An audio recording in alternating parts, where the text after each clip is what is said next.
भाई अभी अभी एसएससी की तरफ से एक नोटिस आया ताजा ताजा, और ये मेनली है एसएससी जीडी के लिए। और एसएससी जीडी के लिए तो बाकी आने वाले एग्जाम्स के लिए भी होगा। आपको एक चीज समझनी है कि है क्या चीज ये ऑब्जेक्ट, जो हम क्वेश्चन पे ऑब्जेक्शन लगाते हैं, चैलेंज करते हैं, उसके लिए कुछ गाइडलाइंस जारी करी है, उसमें कुछ खास पॉइंट है। मैं आपको बता देता हूं उसको आसान भाषा में। सबसे पहली चीज है, अगर क्वेश्चन गलत है तो उसके मार्क्स सभी कैंडिडेट को मिलेंगे। ये पहले भी होता था, अब भी है, तो बिल्कुल सिंपल है। लेकिन अगर एक से ज्यादा करेक्ट आंसर वाला कोई क्वेश्चन है, मान लेते हैं ऐसा कोई क्वेश्चन आता है जिसमें एक की जगह दो सही ऑप्शन है, ठीक है, आप दोनों में जिसको भी लगाओगे वो सही है, तो उस कंडीशन में आपको मार्क्स कैसे मिलेंगे? एक ऐसा बच्चा है जो दोनों सही ऑप्शन में से किसी एक को टिक करके आता है, उसको मार्क्स मिल जाएंगे। लेकिन ऑप्शन आते हैं चार, मान लेते हैं दो सही है दो गलत है, तो जो गलत वाला बच्चा आंसर टिक करके आएगा उसको नेगेटिव मार्किंग मिलेगी।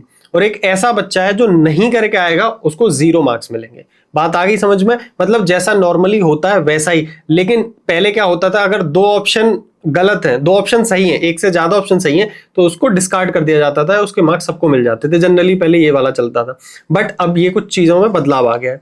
दूसरी चीज, अगर ट्रांसलेशन में कोई एरर है, जैसे जीडी का एग्जाम है, रीजनल लैंग्वेज में भी होता है, कोई पंजाबी है, कोई किसी तरीके की लैंग्वेज में, वहां अगर एरर है तो उस क्वेश्चन को डिस्कार्ड करा जाएगा और उसी को फायदा मिलेगा जिस लैंग्वेज में वो एरर है, उसी स्टूडेंट को। क्लियर है? अब एक और चीज है, ऑब्जेक्शन एक्सेप्ट। देखो कई बार बच्चे क्या कहते हैं, किसी चीज में कोई ऑब्जेक्शन है, उस पर बार बार ऑब्जेक्शन लेते हैं, तो सोचते हैं कि हमें इस पे नंबर मिल जाएगा। लेकिन साफ साफ बोल दिया गया है, ऑब्जेक्शन की संख्या मैटर नहीं करेगी। 1000 ऑब्जेक्शन कर रहे हो लेकिन कोई वैलिड सोर्स नहीं है तो वो एक्सेप्ट नहीं होगी। लेकिन अगर आप एक ऑब्जेक्शन भी करते हो और आप वो एक्सेप्ट हो जाएगी अगर आपके पास वैलिड सोर्स है और वैलिड आप चीजों को दिखा करके कर रहे हो कि भाई हमने यहां से पढ़ा है और ये ऐसे है, ठीक है, तो वो एक ही अगर स्टूडेंट भी करेगा, एक ऑब्जेक्शन भी एक्सेप्ट कर लिया जाएगा। ये सारी चीजें हैं जो उन्होंने बताई हैं इस नोटिस के अंदर। मैं उम्मीद करता हूं सारी चीज समझ में आ गई होंगी। एक और चीज जो मैं अपनी तरफ से तुम लोगों के लिए बोलना चाहता हूं, जो एग्जाम देने जा रहे हो, देखो एक चीज और समझना, ये वाला जो एग्जाम है ना 2025 वाला, ये बहुत ज्यादा खास है।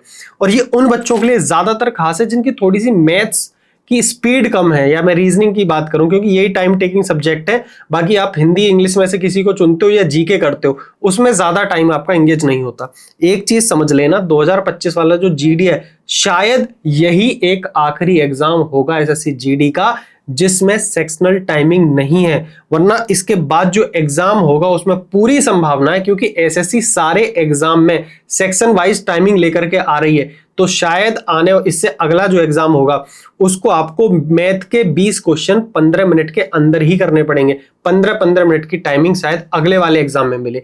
इसीलिए इसमें तो आपको फायदा है कि आप जीके में और हिंदी इंग्लिश में टाइम बचा करके रीजनिंग या मैथ पर लगा पाओगे। इसीलिए मैं बोलता हूं ये एग्जाम आपके लिए बहुत इंपॉर्टेंट है। ये आपके लिए थोड़ा इजी रहेगा, लेकिन नेक्स्ट टाइम से ये चीजें आपके लिए थोड़ी सी मुश्किल हो सकती हैं, जिनके लिए मैथ की जो स्पीड है कम है, उस वाले बच्चे के लिए।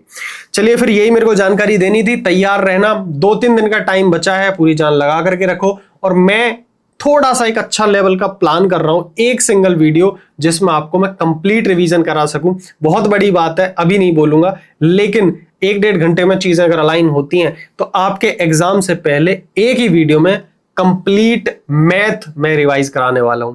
भगवान ने चाहा तो मैं बहुत जल्दी कर दूंगा, क्योंकि बहुत वर्कलोड है।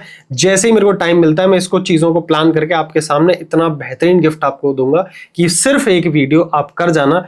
2 घंटे 3 घंटे 4 घंटे 5 घंटे नहीं पता कितनी जाएगी, लेकिन उस वीडियो को अगर आप कर जाओगे तो जीडी का जितना भी सिलेबस है वो एक वीडियो में पूरा रिवाइज करा दूंगा। ठीक है, अभी वादा नहीं कर रहा हूं, बट पूरी कोशिश में लगा हुआ हूं कि ये मैं कर दूं आपके एग्जाम से पहले। तब तक के लिए टाटा बाय बाय, नमस्कार, मिलते हैं अदर वीडियोस में।